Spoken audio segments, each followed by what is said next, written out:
In less than a week, the Commission on Elections has asked at least 3 candidates to explain why they should not be disqualified. Now that's over remarks that they claimed were said in jest, but many found were just not funny at all. The Comelec has vowed to take swift action on bets making sexist and racial slurs on the campaign trail before the elections. How soon will the Comelec decide on these so-called bastos complaints? We now speak to the poll body's chairman, Attorney George Garcia. Welcome to the big story. Chairman, well, we're happy that the Comelec this time is proactive because we've seen this in other campaigns before. Yeah, good evening, Ma'am Cess, Ma'am Sean, and Ma'am Pauline. Good evening to all the televiewers. Yes, indeed, the Comelec decided that it should be proactive this time. If in the past the Comelec had been had not been that proactive, we decided that it's high time that we should show our teeth, so to speak, to everyone. We should impose the law and implement the law as it is. And for the information of everyone, it's the first time that the Comelec for the 2025 election have enacted an anti-discrimination resolution. And this is because we would like to ensure that there is fairness in campaigning. All right, but how long will the Comelec decide? What is the procedure here? So you have 3 or 4 cases, Chair? Yes, there will be 5 cases already by tomorrow. But we commit that these cases will be decided prior to the conduct of the election. We do not want any uncertainty on the part of the voters, and definitely no uncertainties also on the part of the candidates themselves. The issuance of the so-called show cause order is but mere preliminary for purposes of ensuring due process is afforded to the accused or to the respondents in these cases. And still, it's up to the task force to determine whether indeed there is a reasonable ground to charge with an election offense or disqualification cases these respondents. And Chairman, pwede po natin balikan what exactly are these 5 cases that the Comelec is investigating right now? One is in Pasig, the other one is in Batangas, the other one is in Misamis, the other one is another in Pasig, and then the same person who is actually facing the same complaint, yung candidate for congressman in Pasig, will again be facing another complaint, this time because of his remarks directed against an assistant. And Chairman, ito nga po si Attorney Ian Sia, no, yung nag-viral sa Pasig. I understand today po yung deadline niya sa pagsagot dun sa show cause order. Has he responded already? As of kanina, mga 4 o'clock, wala pa, Ma'am Sean, Ma'am Pauline, Ma'am Cess, but hopefully baka kanina, baka bago mag 5 o'clock, nakapag-file siya ng kanyang response doon sa ating show cause order. But nonetheless, whatever is the response, number 1, and number 2, whether or not he will be filing a reply to our, but we can declare him as having waived his right to do that. So yung pong pagpapa-require natin is just a mere requirement for purposes of us proceeding with the next step, and that is determining whether a case can be filed or not against him. Right, and if we do file a case, ito nga yung itatanong ko, Chairman, no?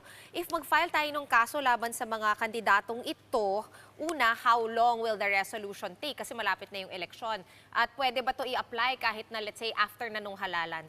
Second, I guess, would be, itong new policy ninyo, binase ba ito sa certain laws? And does this policy of the Comelec actually have teeth, like you said? I would like to answer the second question first. Go ahead. Well, pinagsama-sama natin ito ng mga laws, especially on anti-discrimination. No discrimination when it comes to the reason of gender.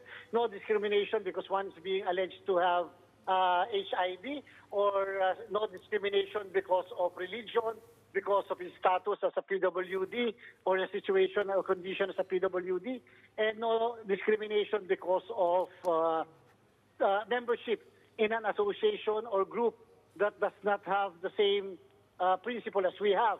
And so you call that tagging.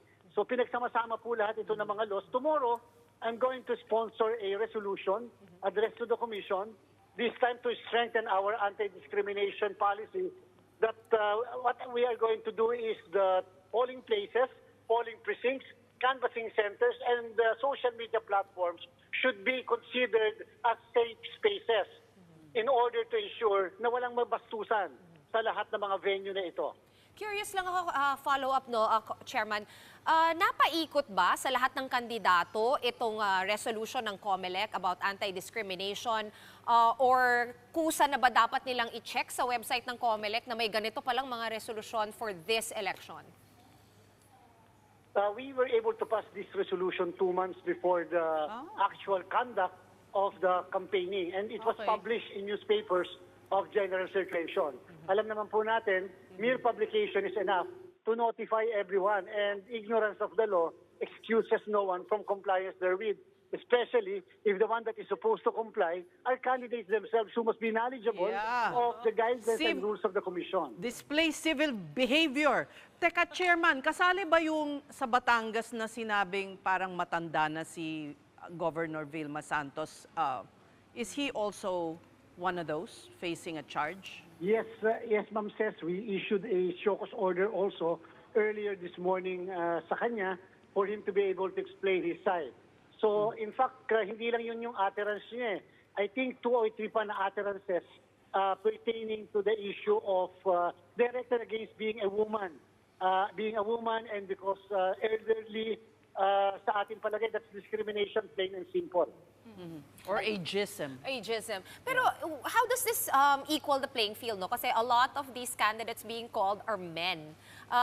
Not naman saying that women are exempt from making similar comments, no? But is it really targeted towards men, or are there also like a female candidates that have uttered unpleasant things? Or is it a bashing thing? Alam niyo po, kahit ng mga nakararaang eleksyon, mga previous election, ang babae, ang kababaihan na lagi ang patungkol, ang lagi na lang dinidiscriminate, ang laging basihan ng joke at ang laging basihan ng mga ganyang klase na pang-aalipusta o panghahama.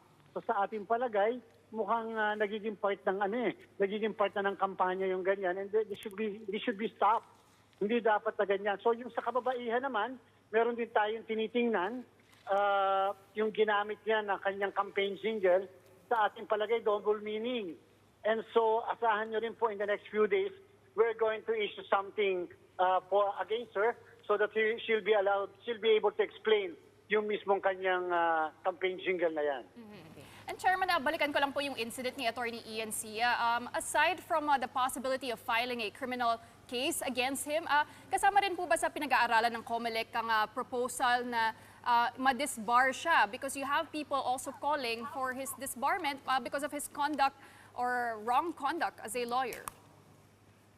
Sa part po ng Commission on Elections, maaaring ibang grupo na po yun o ibang mga tao ang pwede mag-file ng complaint sa IDP o sa Supreme Court. Basta as far as the Comelec, he will have to just deal with a disqualification or an election offense as the case may be. Hanggang doon lang muna kami. Doon po sa ibang cases that can be or may be filed against him, it's the call of the other groups na po. But this, if you decide before the elections with one way or another, the erring candidate can bring it up to the courts and delay the disqualification, if that is the decision that you will make. In the case of a congressional candidate, if there is a disqualification case that is rendered or decided by the Commission before the election, then in that case, and it becomes final and executory, and there is no restraining order, then the second placer can be allowed to sit. However, in the case that the candidate facing a disqualification case is voted upon, proclaimed and has taken its oath, and at the same time assumed office by June 30, 1201, then the jurisdiction of the Comelec is lost, and the jurisdiction shall now belong to the House of Representatives Electoral Tribunal. That is not true when it comes to local candidates, because for local candidates, the rule on succession will be made applicable to them. Okay. I'm curious also, Chairman, kung paano ito makaka-affect, no, sa mga bashing. Kumbaga, bashing without misogynistic overtones. It might change the parameters of how, people bash, quote-unquote, each other. Because syempre, election to, may mga kalaban ka talaga. And hindi mo may iwasan na may masasabi ka. But what are the maximum parameters of bashing, kumbaga? Na hindi kayo masisita ng Comelec? Alam naman natin pag sinabing bastos Pag sinabing bastos yung sinabi. Negative campaigning is allowed under the Omnibus Election Code. Kung sabihin ba natin mali naman yung sinasabi niya o kaya naman siya mismo ay nagsisinungaling, hindi po yun pambabastos. So yun maybe a declaration of fact or statement of fact. Pero alam po natin kapag discrimination at saka pambabastos Because kung sa'yo lang ang joke, directed sa sarili mo, okay lang. Gawin mo kung lahat anong gusto mong gawin sa joke na yan. Pero yung joke as against an individual, makakasakit sa individual, bakit kailangan ka mag-joke o mag-offend ng iba para makakuha lang ng boto? Hindi ko po makuha talaga yung bagay na gano'n. Why should you go to the extent of offending others just to be able to get votes?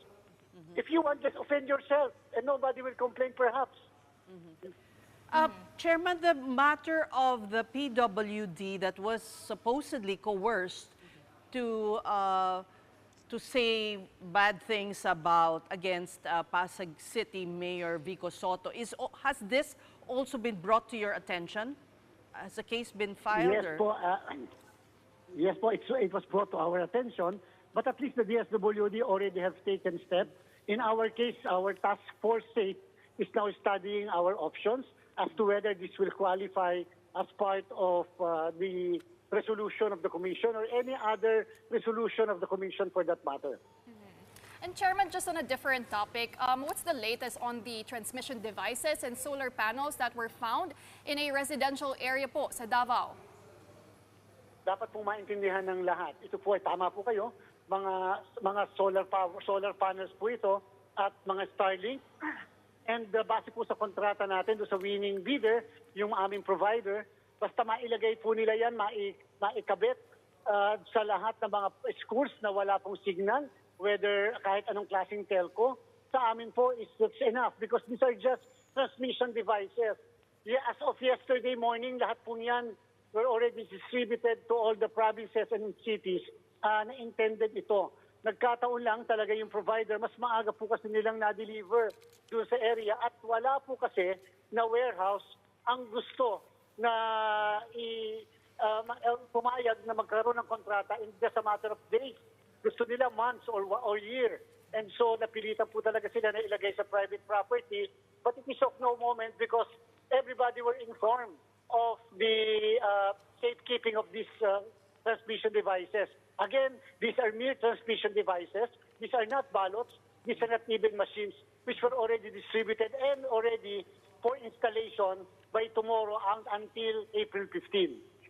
Okay, and on peace and order naman, Chairman, we know you have declared one election hotspot. Correct me if I'm wrong, if I'm not that updated. Pero have there been more areas or are there more areas that you are looking at that could eventually, heat up, the tensions heat up there? Well, in the meantime, you're right. We declared only Dato-Uding Siswat as under Comelec control. We were studying before other areas to be declared under Comelec control. Pero nung sinabi na po natin, like for example, the province of Abra and the entire province of Maguindanao Norte, biglang nawala po yung violence, biglang tumahimik yung lugar. Siguro nga, mas maganda talaga, lagi kami nag-declare na pwedeng malagay under Comelec control para magiging tahimik. Now, yung Dato-Uding Siswat, after the declaration, wala po siya kahit anong kaguluhan na na-report sa atin. So, again, we declared merely the municipality under Comelec control, but we have not done anything in order to disturb the peace or in order to disturb the status quo in the area. Oh, we do hope that situation will hold and only one area will remain hanggang election. Ilang araw na lang? How many days? I'm sure you're counting the days and hours. 34 days to go na lang po tayo. Oh, wow. Time really flies. Thank you so much for your time, Comelec Chairman George Garcia.